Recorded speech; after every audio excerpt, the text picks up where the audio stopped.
तुमच्यासाठी कोण नाही बरं का. आपल्याला लय वाटत असतं माझा काका इकडे सरपंच आहे, माझा काका आमदार आहे, माझा बाबा इकडे आहे. नाही, तुमची आई आणि वडील. तुम्ही मेल्यानंतर हा दिवस लोक थांबतील, गोड खातील, निघून जातील. आयुष्यभर डोळ्यात पाणी घेऊन रडत असते त्याचं नाव आहे. आणि आयुष्यभर पिकल्या चेहऱ्यासारखा आयुष्यभर गावात फिरत असतो त्याचं नाव बाप आहे. दादा, तुमच्यासाठी जगत असतो. त्या बापासाठी, त्या आईसाठी आपण केलं पाहिजे.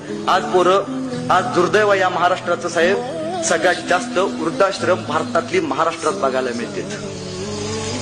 ज्या आई बापांनी तळहाताच्या फोडाप्रमाणे सांभाळलं त्यांना घरातनं बाहेर काढतो आपण. काय हो आपल्या अवकात दम असला ना, आई बापाचा 1 रुपया न घेता 1 गुंठा जमीन घेऊन दाखवायची. तुम्हाला वाटेल ते मी करायला तयार आहे. नाही, आई बापाशिवाय आपल्या जगण्याला अर्थ नाही नव्हे.